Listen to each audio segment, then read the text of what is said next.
Welcome back to the deep dive. Today we're looking at sources that just plunge you into a world where everything flips. You've got the orderly, predictable world of high finance. Yes, spreadsheets, acquisitions, billion-dollar deals. Right. And then bam, it collides violently with, well, geopolitical crime, family secrets, just absolute chaos. And right in the middle of it all is Walter Nash. He's our central figure, a guy who, according to the materials, really built his entire existence on logic, on metrics. Avoiding surprises was like his main goal in life. Head of acquisitions at Sybaritic Investments, multi-billion-dollar firm. Living the dream, you'd think. Pretty much, until the moment his estranged father's funeral ends. That carefully constructed life, it just dissolves, vanishes. Because saying goodbye to his father wasn't the end of it. Not even close. No. He barely gets home to his, elegant house, and the FBI is right there on his doorstep. And that's the trigger. It starts this terrifying spiral into murder, betrayal, international criminal operations. It's intense. Okay, so that's the setup. And for you, the learner, listening in, our mission in this deep dive is to really pull apart this complex case file. We're zeroing in on 3 key areas. Yeah? Exactly. 3 critical takeaways. First, we need to understand the architecture of Nash's corporate success. How was it actually built? And spoiler, it seems it was built on a foundation of, well, corruption, personal, geopolitical, the works. Money laundering is key here. Right. International scale. Second, we track the transformation. This is fascinating. You have this predictable, almost buttoned-down, white-collar executive. The numbers guy. Totally. And we watch his dramatic, high-stakes evolution into something else, something much harder, much more dangerous, a tactical operative, essentially. And the third area. That's about information. Specifically information overload and what they call information asymmetry in a criminal context. The consequences are shocking, lethal even. How knowing just one wrong detail or not knowing the right one can cost you absolutely everything. Your life, your family, everything. So the initial frame, just to set the scene perfectly. Nash has a successful career. The family wife, Judith, daughter Maggie. He's a provider. And the source material really emphasizes this. He, for the most part, loathed surprises. He believed logic and hard work meant safety. And then Agent Morris, FBI, steps out of the shadows literally hours after the funeral service. And that belief, that illusion of safety, it just shatters. Instantly becomes the most dangerous idea he ever had. Okay, let's dive into part 1. We need to really establish the life Nash built, the one he was so proud of, before it all came crashing down. Let's talk about the family unit, Judith, Maggie. There was already friction there, wasn't there, even before the FBI arrived? Oh, absolutely. You have to understand Nash's perspective first. He saw his success, his prosperity, as like direct proof that his logical approach to life worked. He genuinely viewed his family life as a true partnership. And Judith, what's the picture we get of her? This source depicts her as almost the ideal supportive spouse, athletic, very attentive to their daughter, Maggie, involved in the PTA, apparently an excellent cook. She'd actually put her own teaching career on hold for Maggie. So Nash felt she was essential to his success. Completely. He credits her support directly. Says it allowed him to climb that very slippery business ladder, as he put it. He needed her stability to focus on his work. Okay, so that's the ideal image. But you mentioned friction. Where does Maggie, the daughter, fit into this? That seems to be the first crack. It really is, and it's such a modern conflict, isn't it? Maggie is described as tall, lovely, like her mother, but her ambition is totally different. She doesn't want the traditional college path Nash probably envisioned. What does she want? She wants to be a social media influencer, a creator, full-time. And she's serious about it, apparently. Already has some pretty sophisticated gear, a high-end digital camera, one of those expensive Yeti microphones. Right, the tools of the trade now. Yeah. But it's the money that causes the clash, I assume. That's the immediate flashpoint for Nash. She needs a significant chunk of her college fund. Plus, she's asking for an additional $300,000 from the family savings. Wow, $300K. To launch what exactly? A brand focused on, and this is quite broad, entertainment, travel, food, and high culture. Okay, I can see Nash's logical circuits overloading right there. That sounds very unquantifiable. Exactly. It just slams right into his metrics-based worldview. Yeah. She's pitching in this lifestyle brand driven by, vibes and aesthetics. While he's thinking ROI, market fundamentals, click-through rates. Precisely. That clash, that fundamental difference in how they see value and success, it really foreshadows the much bigger conflicts that are about to erupt. It highlights his deep need for data, for predictability, in a field his daughter chose specifically because it seems to defy all that. And speaking of things defying simple logic, we need to talk about the ghost hanging over everything. Ty Nash, Walter's father, Hmm. recently deceased. Their relationship sounds bleak. Bleak is a good word, defined by decades of silence, just complete estrangement. Devastating, really. The source material traces it back to a decision Walter made when he was just 14. He chose tennis over high school football. That was it. That was apparently the catalyst.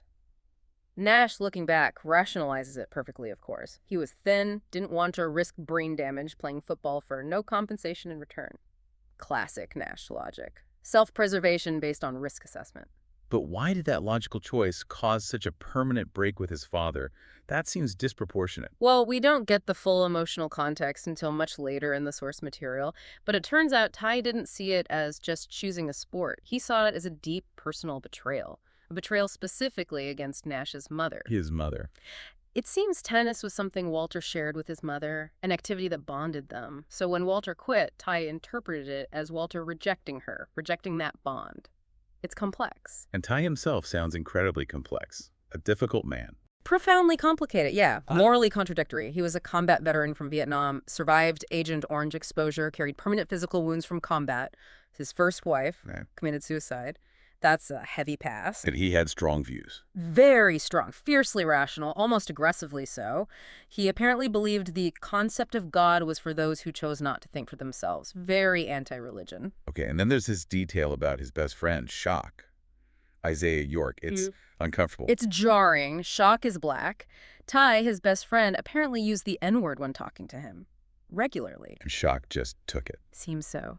The source suggests Shock somehow interpreted it as, like, affection or respect, a sign of their deep, shared bond forged in Vietnam. Nash himself describes it as weird as hell. He couldn't understand it. Yeah, that's hard to process. It points to a really unconventional, maybe damaged moral compass in Ty. It does, and that dynamic is crucial. Because it forces you, and later Walter, to wrestle with Ty's rigid yet completely non-standard sense of morality. He was capable of fierce loyalty, extreme protection, but he expressed it through violence, through offensive language. Yeah. It's the shadow Walter carries, all that unspoken history, that unresolved tension. Okay, let's pivot now to the corporate world, section 1.2 in our outline. Because it feels like there's a parallel conflict happening there, right? Between Nash's way and the company's reality. Absolutely. It's almost a mirror image. Nash thrives in what he sees as a meritocracy. He takes pride in often being the smartest person in the room, succeeding based on his intellect, his analysis, his hard work. Logic and competence. Right, and that picture is immediately contrasted, very starkly, with the guy at the very top, the CEO, Everett Temple. But he insists on being called Rhett. He does. Rhett Temple. He's about 5 years younger than Nash, but already worth hundreds of millions. And that wealth. It's purely because his father, Barton Temple, founded the company. Pure nepotism. Textbook nepotism. And Nash sees it clearly. He identifies Rhett as someone who didn't earn his position. Nash even has that sharp psychological take on the name Rhett. Why Rhett Butler? Yeah, Nash observes this. He thinks Rhett insists on the name because he needs to see himself as this virile, swashbuckling sort who builds an empire, like Rhett Butler in Gone with the Wind. Nash guesses it's because, deep down, Rhett knows his success isn't really his own.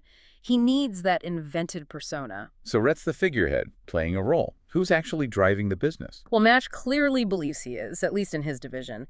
As head of acquisitions for Sybaritic Investments, he's the engine. His department is constantly busy buying up all sorts of different businesses. Like I think. It's incredibly diverse. Chains of car washes, big real estate portfolios, cutting-edge AI startups, even solar farms. A real mix. And that diversity, that mix of investments, Yeah. that becomes important later, doesn't it?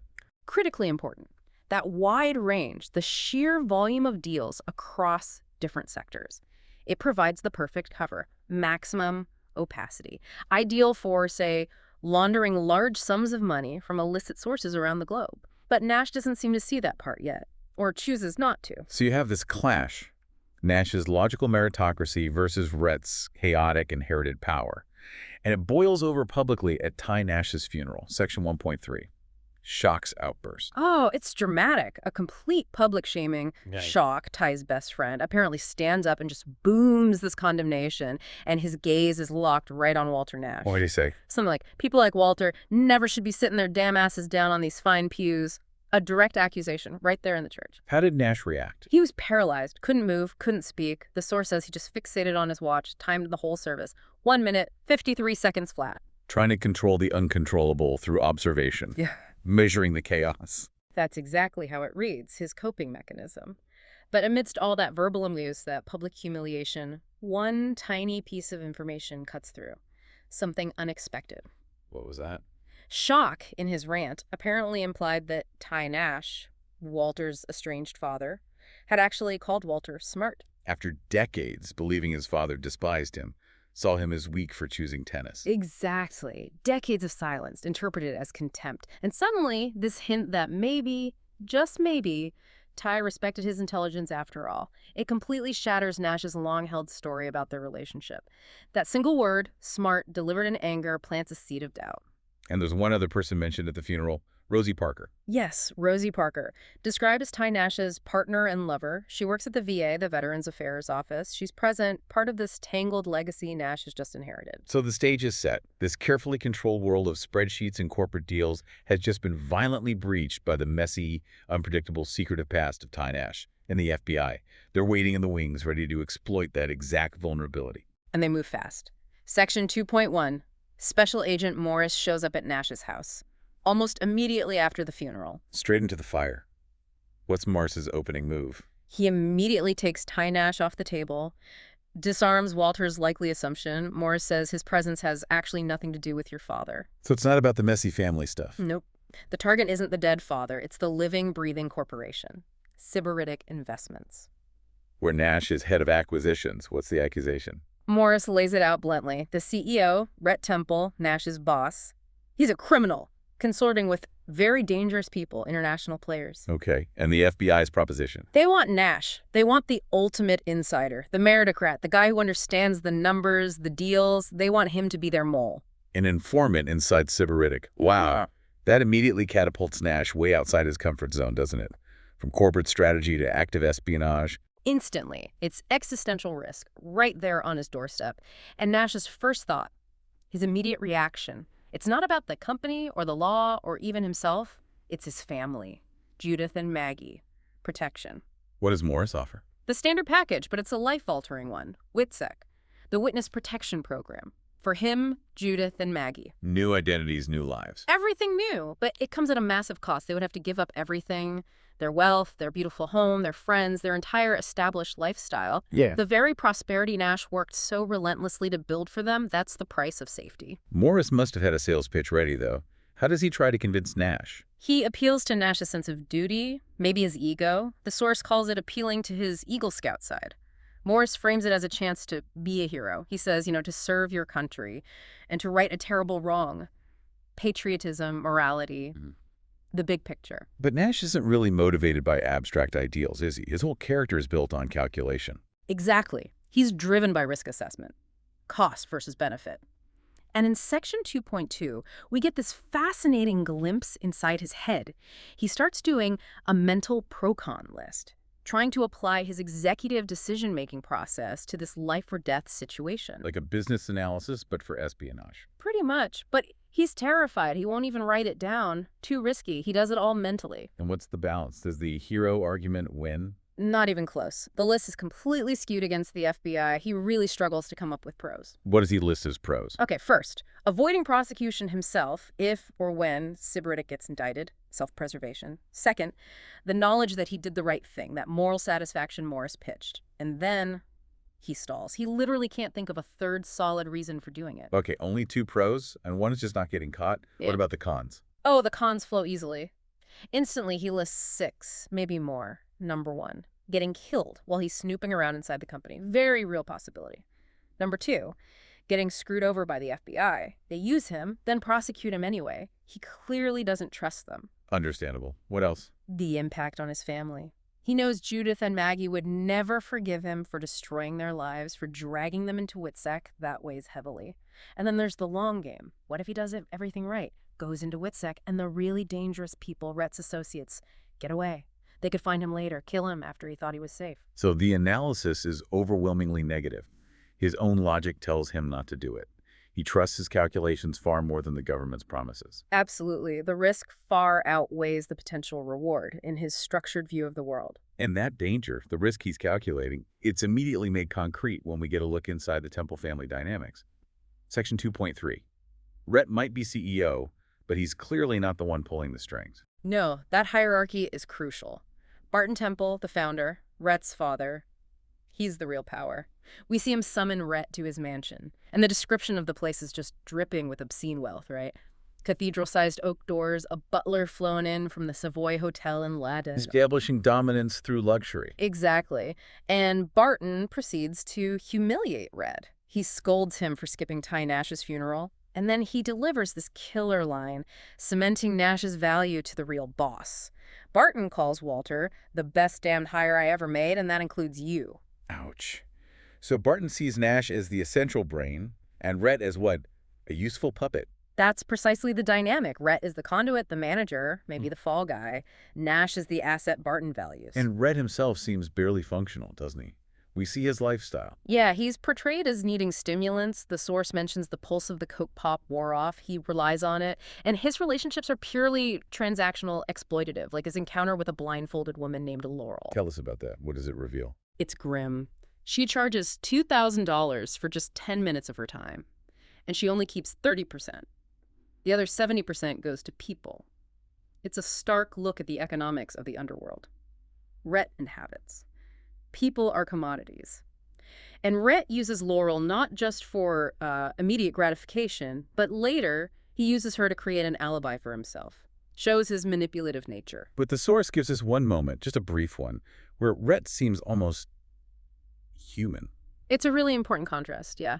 It's when he visits his older sister, Angie. She's intellectually disabled. Yes. Described as low-functioning, heavily medicated. She lives in this room that's kind of stuck in time, decorated like a child's room, a perpetual childhood with pasted-on stars. And Rhett, seeing her there, has this moment of longing. He wishes he could just be a little boy again, playing with her before his father's world corrupted everything. It shows there's maybe a lost person under that Nepo hire facade, someone trapped by his father's choices. Possibly. It adds a layer, prevents him from being just a caricature villain, but that glimmer of humanity fades really quickly when the focus shifts back to the business, specifically when Nash starts connecting the dots. The corporate murders. Okay, let's pause on this. This pattern is critical. What exactly does Nash realize about these deaths? Who were the victims? He realizes they weren't executives. They weren't competitors. They were mid-level employees. Bean counters, basically. People working within companies that Sybaritic had recently acquired. People who would have had access to specific financial data, the nitty-gritty details. Like Peter Lombard. Exactly. Peter Lombard, controller at a company called Nanobiologics, officially ruled a suicide. But Nash recalls this chilling detail. Lombard's body was found with concrete booties, and his internal organs had been slit. That's not suicide.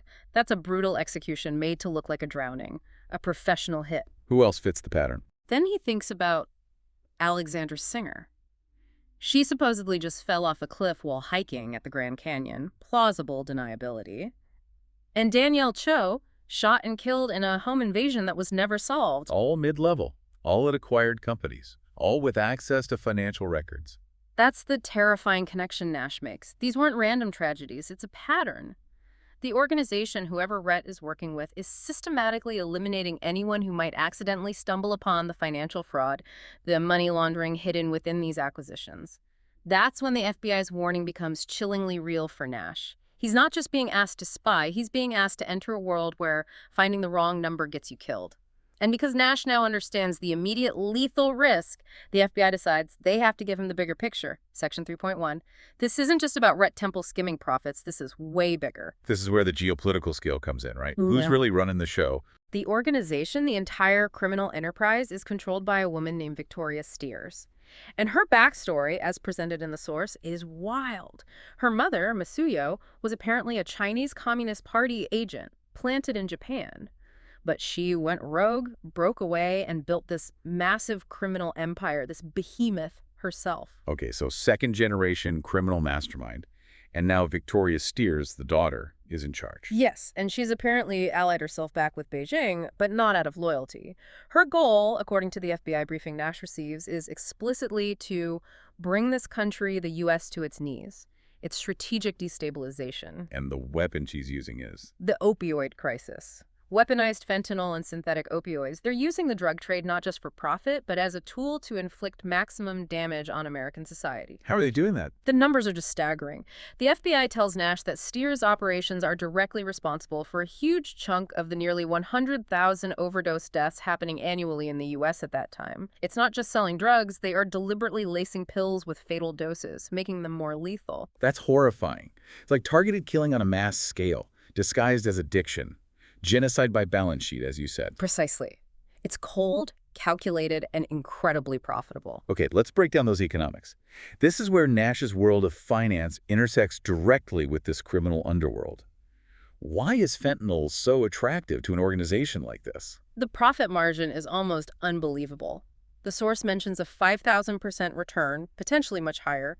A single kilogram of the raw chemical precursors for fentanyl, bought wholesale, might cost Steers' operation around $3,000. Okay, $3,000 for a kilo. What does that yield on the street? That 1 kilo, once processed and pressed into maybe hundreds of thousands of individual pills, can generate street sales worth roughly $500,000 if they sell each pill for around $30. Wait, I thought the source suggested it could be even higher, closer to $15 million from that $3K investment if they really maximize the dosage and cut. You're right. That higher figure is also mentioned as a potential ceiling depending on how it's processed and distributed.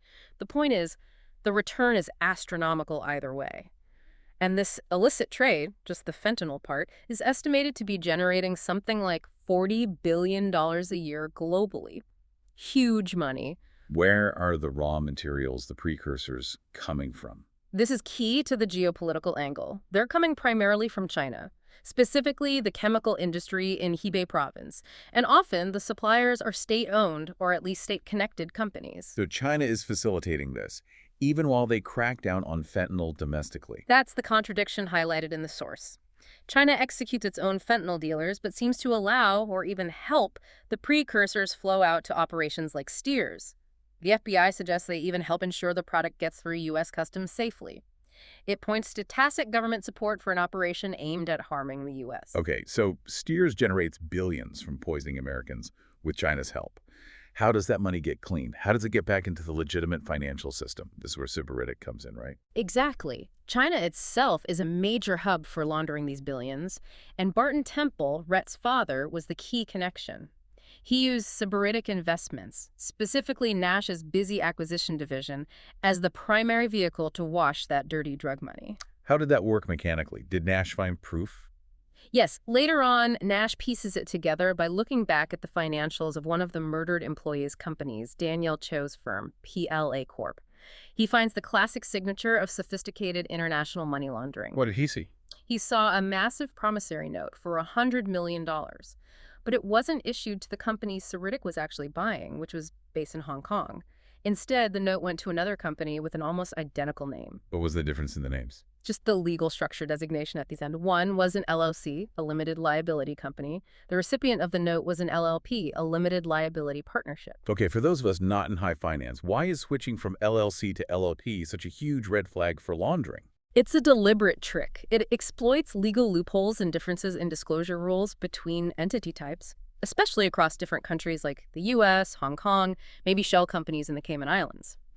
By setting up these near-identical entities, LLC versus LLP, they can create layers of obscurity. They can fabricate transactions, like that $100 million promissory note, making it look like legitimate internal lending or investment activity within Sybaritic's vast, complex portfolio. So Nash's job, buying all those diverse companies, car washes, AI firms, whatever, was essentially creating the perfect camouflage, generating noise to hide the signal. Precisely. The constant flow of legitimate acquisition money provided the cover for injecting and moving billions in illicit funds.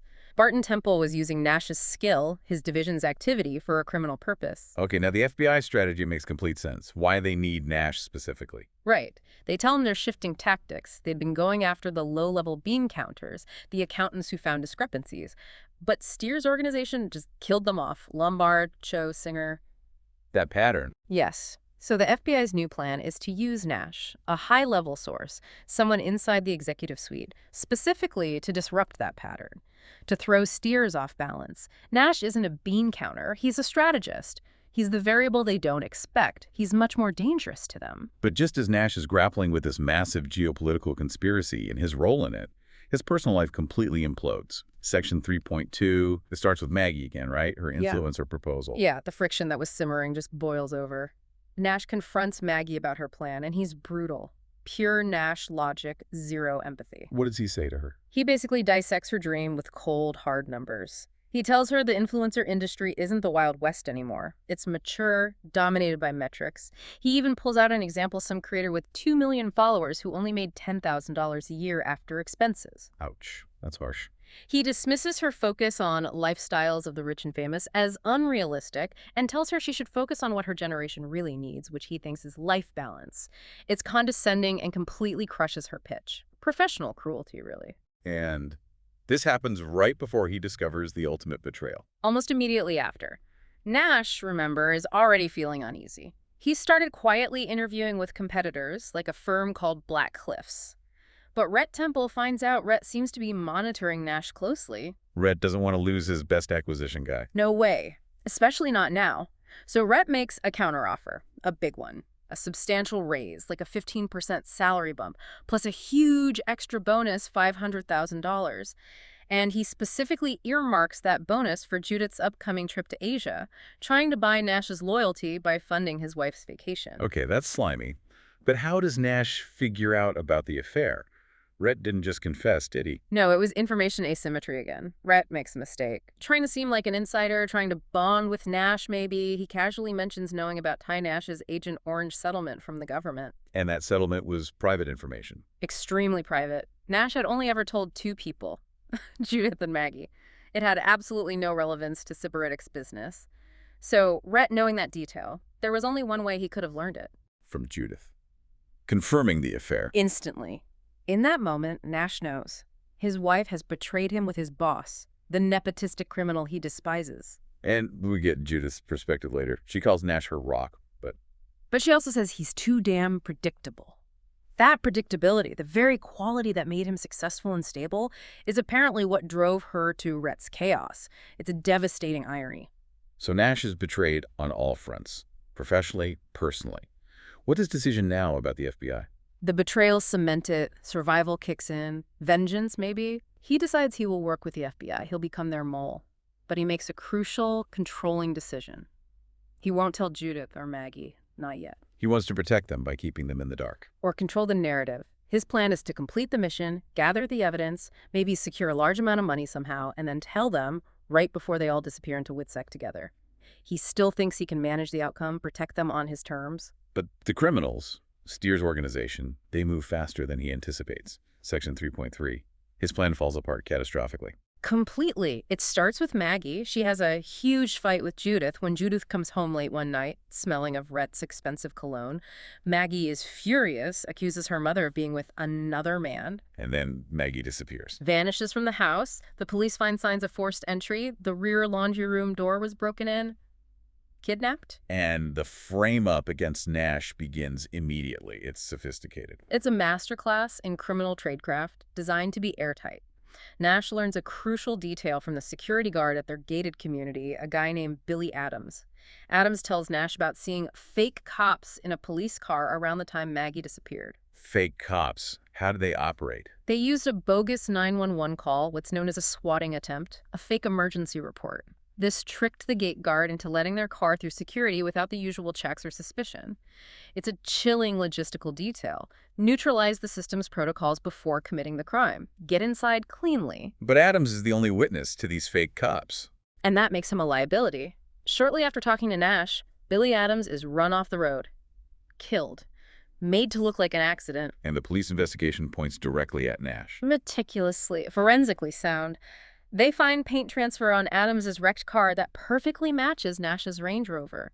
And worse, they find shoe prints near the crash scene that match Nash's exact shoe size and brand. Planted evidence, creating a narrative.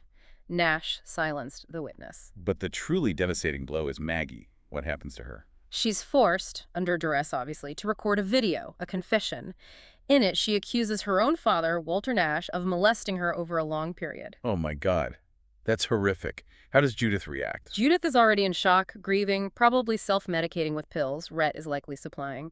She sees this video, and she believes it. Or maybe she just needs something concrete to hold on to in the chaos. She immediately calls the police on her own husband. The manipulation works perfectly. It does. The source mentions that later Judith starts to have doubts. She asks herself, why would she have said those things? Thinking about how much Maggie loved her father. She questions the logic of it. But by then, it's too late. The damage is done. So the outcome? Nash is officially the primary suspect in his own daughter's kidnapping and presumed murder, and in the murder of the security guard, Billy Adams. His predictable life is gone. The logical executive is now a fugitive, framed, alone, and on the run. The transformation has begun, forced upon him by circumstance. Okay, so the old Walter Nash, the corporate executive, is effectively dead. Yeah.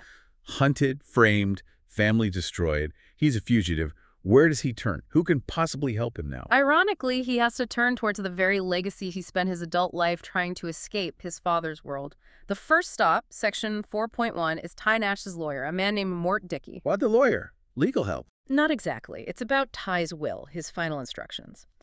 Dickey reveals a couple of key things. First, Ty left a surprising amount of control to Walter. For instance, the decision about whether Rosie Parker, Ty's partner, gets to live in Ty's house for the rest of her life. Ty left that entirely up to Walter. A final test, maybe? And there's something else. Yeah. Something personal. Yes. Ty left money to his friend, Shock.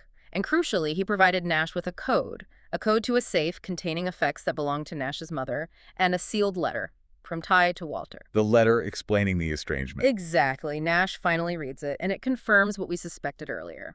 The decades of silence weren't really about football versus tennis as sports. Ty writes that Walter betrayed and destroyed the one person I held above all others, his mother. By giving up tennis, the activity they shared, Ty saw it as Walter symbolically rejecting her, abandoning that shared love, not just quitting a game. It reframes everything Nash thought he knew about his father's disapproval. That's heavy.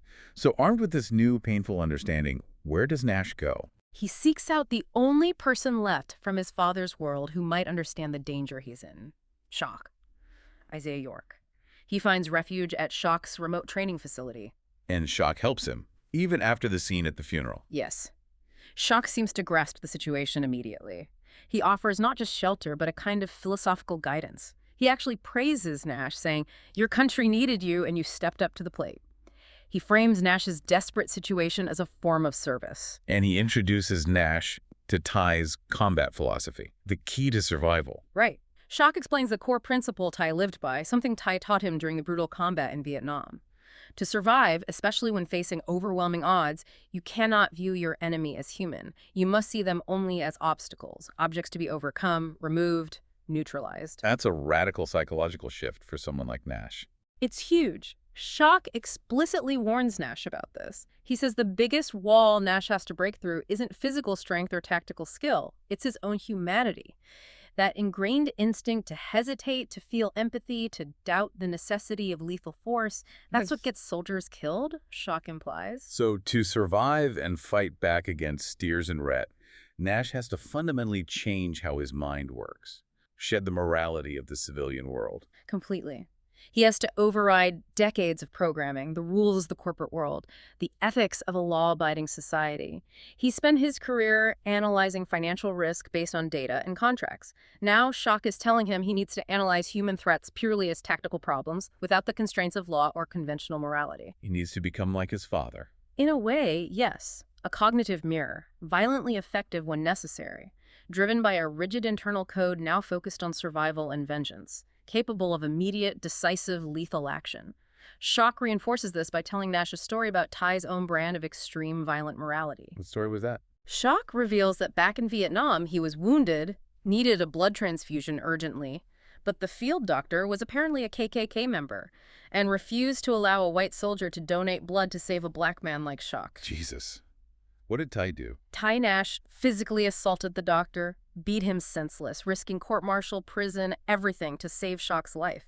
It was brutal, illegal, but driven by Ty's absolute loyalty to his friend, his rejection of the doctor's racism. Ty was a moral extremist, operating outside the normal rules.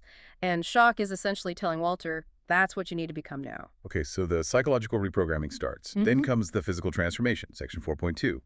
Walter Nash has to disappear, and Dylan Hope has to be born.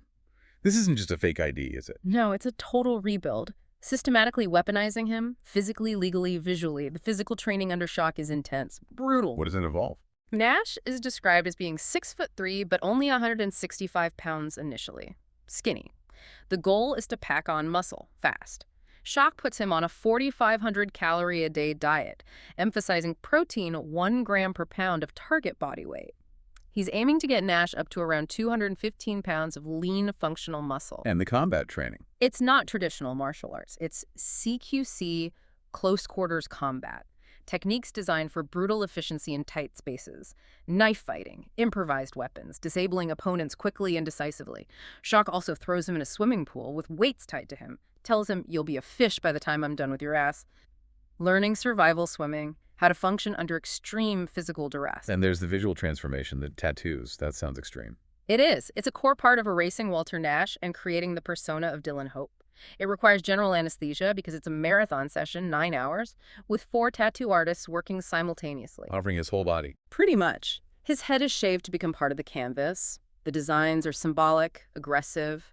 A lion on his back, a dragon on his arm, the scales of justice across his chest and abdomen representing power, vengeance, maybe a twisted sense of balance. And that chain tattoo over his head. Yeah, that's described as very specific. A thick steel blue chain, but it has 3 heart-shaped kinks in it. Clearly a personal symbol for Nash, likely representing the family he lost, Judith, Maggie, maybe even the broken bond with his father or mother. It's a permanent marking of his trauma and motivation. The goal is clear. The mild-mannered executive vanishes. When people see Dylan Hope, they see ink, muscle, intimidation. He also does something to his fingerprints. Yes, another crucial step to erase his past. He needs to avoid detection by systems that track financial professionals, specifically FINRA, the Financial Industry Regulatory Authority. Why FINRA? Why is that important? Because FINRA keeps detailed records on everyone registered in the financial industry, background checks, work history, certifications, and fingerprints. If any law enforcement agency ran the prints of Dylan Hope and got a match for Walter Nash, the fugitive, his cover would be instantly blown. So how does he beat the fingerprint check? It's crude but effective, apparently. He uses abrasive materials, brick dust, pumice stone to physically scrape and wear down the ridges on his fingertips, temporarily erasing his prints. So if Dylan Hope gets stopped and printed, the system comes back clean. No match. He's a ghost, completely severed from Walter Nash's documented identity. All this transformation, the physical training, the tattoos, erasing his identity, it's fueled by grief and the need for revenge. But then comes the final confirmation. The news about Maggie. Yeah, about a month into this intense transformation process, Nash gets the devastating news. Maggie's remains have been found, just bones, some hair, a couple of teeth, discovered in a wooded area off some rural road. And the police narrative. With all the planted evidence, the hair fibers, the shoe prints, the police are convinced. The official story is that Walter Nash kidnapped his daughter, killed her, and dumped the body. Does Nash believe he could have saved her? Shock gives him the brutal truth. Steer's organization could never have let Maggie live.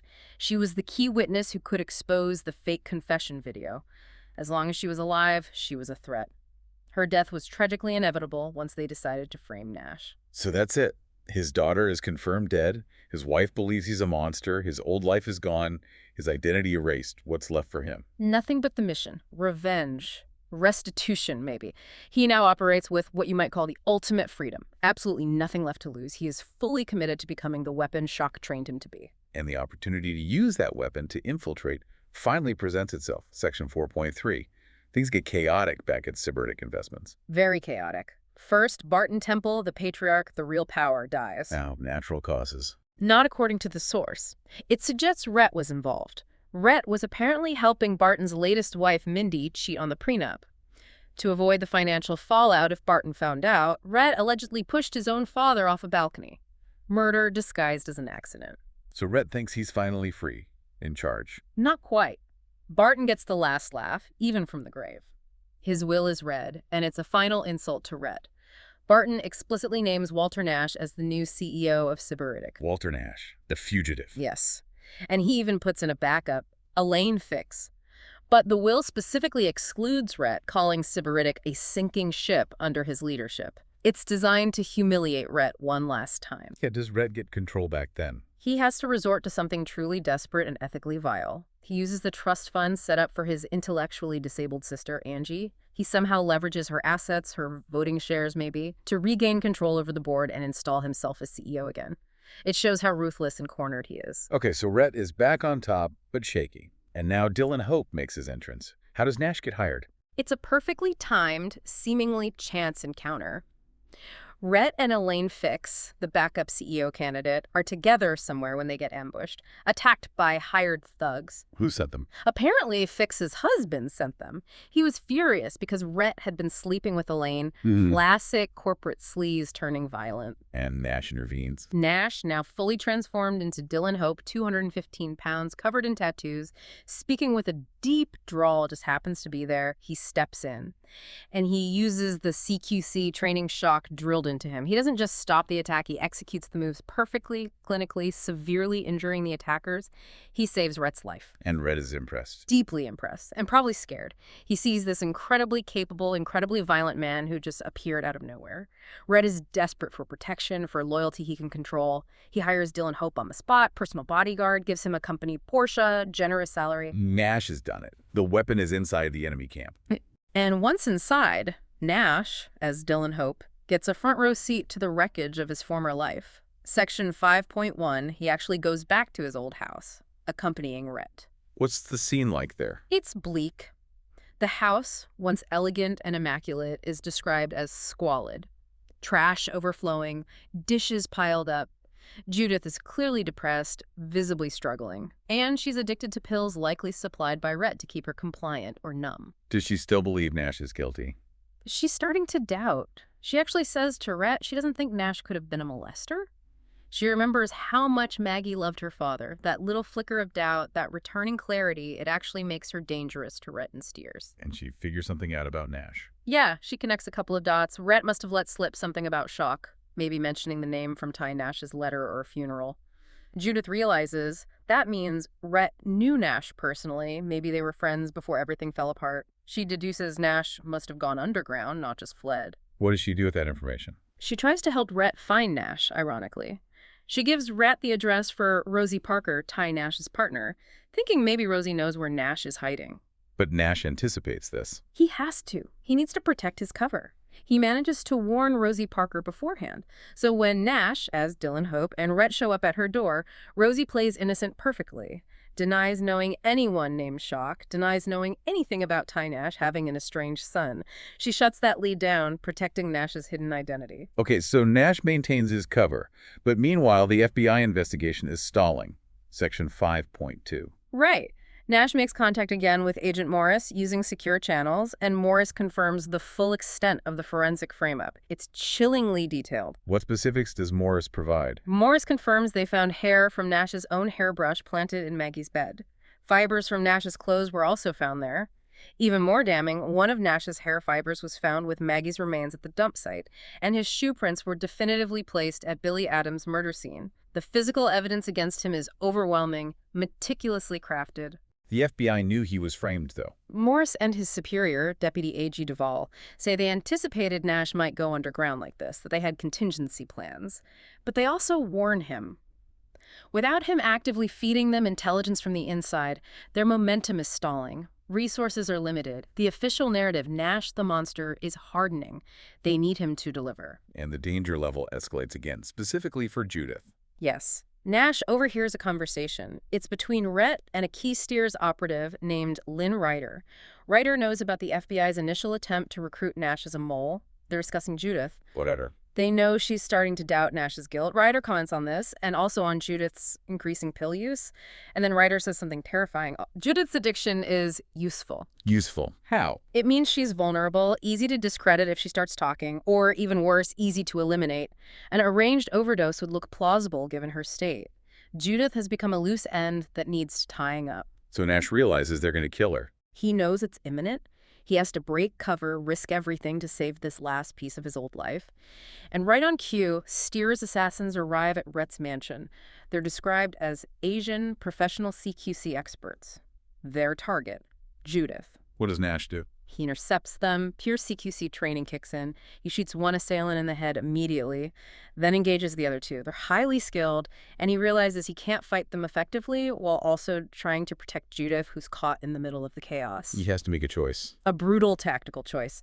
To save her life, he knocks Judith unconscious, takes her out of the fight, removes her as a variable he needs to protect during the fight. Then, amidst the violence, he uses the secure app Shock gave him to contact Agent Morris. Emergency extraction. Morris arrives. Does he recognize Nash? This completely transformed, heavily tattooed man. Not visually, no. Nash looks nothing like the executive Morris met months ago. But Morris shows his professionalism, his commitment to the op. Nash gives him a coded explanation. You and I have met before. I've just been lying low for a bit and changing things up. And Morris accepts it instantly, doesn't question it, plays along, calling him Agent Hope, maintaining Nash's cover, even in that chaotic moment. Judith is safe then? Yes, shaken, probably confused, but alive. Nash hands her over to Morris for protection, finally getting her out of Rhett's orbit and into federal custody. Is there a farewell? Does she recognize him at all? There's a poignant moment. She hugs and kisses this stranger, Dylan Hope, who just saved her life.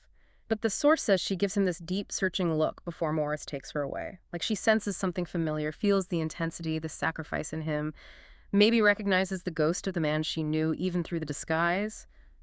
But she doesn't know the full truth. Okay, Judith is safe. Nash's cover is intact. What's the final move? Section 5.3. Where does the operation go next? The endgame is approaching. Nash, still deeply embedded as Dylan Hope, boards Rhett's brand new private jet, a Dassault Falcon 10X, along with Rhett and Steers agent Lynn Ryder. Their destination, Hong Kong. Why Hong Kong? A face-to-face meeting with the big boss herself, Victoria Steers. What's Steers like in person? The description is menacing. Tall, wiry, radiating palpable danger. She immediately puts Rhett in his place, chastising him for bringing Dylan Hope, this stranger, into their private business discussions without clearing it first. She completely ignores Rhett's attempts to reassure her. Does she focus on Nash? Yes. Her attention, her assessment locks onto him. She sizes him up, acknowledges his presence, but with clear threat implied. She says to him, now that you are here, it will be interesting to see if you can become an asset. I trust you understand all that this entails. It's a welcome, but also a warning. Perform or be eliminated. So Nash is now in the Dragon's Den, face-to-face with the architect of his family's destruction. What's his mindset? He's reflecting internally. He acknowledges his failure. He couldn't protect Maggie. He couldn't protect Judith from the fallout. But he sees this moment, this infiltration, as his one chance for restitution, for balancing the scales. He vows to himself he will sacrifice absolutely everything to bring down Steers and Rhett. He has fully embraced Ty Nash's philosophy. The Eagle Scout is gone. The predictable man is gone. Only the obstacle remover remains, deep inside the enemy camp, ready for the final confrontation. #tag outro. So just to recap this incredible journey, we followed Walter Nash from this very comfortable, logically structured life. Predictable, safe, he thought. Exactly. To becoming a fugitive, framed for the kidnapping and murder of his own daughter, forced to undergo this complete systematic transformation physically, legally, psychologically into Dylan Hope. A ruthless tactical weapon. Pretty much. Yeah. And his sole purpose now is to infiltrate and destroy this vast criminal organization, an organization operating right at that deadly intersection of high finance, the global opioid crisis, and geopolitical maneuvering involving China, all masterminded by Victoria Steers. Okay, let's distill the key insights we extracted for you, the listener, today. First, that architecture of corruption. It's stark, isn't it? It really is. It shows how seemingly legitimate corporate success, like Sybaritic's growth through acquisitions, can be completely intertwined with, even dependent on, international criminal activity. Barton Temple wasn't just a brilliant founder. He was using his company, using Nash's division, as a high-tech funnel. Exploiting those subtle differences between corporate structures, LLCs, LLPs, across borders. Right, using financial complexity itself as a weapon to launder billions in drug money generated by Steers' horrific opioid operation. Second key takeaway, the human cost. It's not just numbers on a spreadsheet. Absolutely not. This kind of high-level financial crime has devastating real-world consequences. It led directly to the systematic murder of those mid-level employees, Lombard, Singer, Cho people, who just got too close to the truth in the books. And for Nash, it meant the total annihilation of his family, forcing him into this exile and this violent transformation. And the third point, that transformation itself, The sheer extent of what was required for him to survive. It's profound. Nash had to literally rewire his brain, adopting Ty Nash's combat doctrine. See enemies as obstacles, not people. Suppress sympathy, suppress hesitation. He had to erase every marker of his old self, his physical appearance, his fingerprints, to beat systems like Fenara, his entire professional identity, all to become this unpredictable, untraceable entity. Dylan Hope, the man who shouldn't exist. So the Steers and Rhett, they think they've won, don't they? They destroyed Walter Nash, they neutralized the threat, and now they have this useful new asset, this bodyguard, Dylan Hope. That's what they believe. They see Hope as muscle, controllable, an instrument. But Dylan Hope isn't really an asset to them. He's a vacuum, a vessel filled only with grief, rage, and shock's brutal training. He's operating with absolutely zero fear of death, zero fear of consequence. His humanity, the thing that made Walter Nash predictable, is gone. Which leads us to our final thought for you to consider. You can only betray a predictable man once. Walter Nash was predictable. Dylan Hope is anything but. What happens now? What happens when the most dangerous man in that room, in Hong Kong, is the one they think they own? The one who is now driven solely by that cold, hard philosophy inherited from Ty Nash. View your enemies not as people, but as obstacles on the path to restitution. What will the unpredictable man do next? That's the chilling question left hanging as Nash steps deeper into the heart of the conspiracy.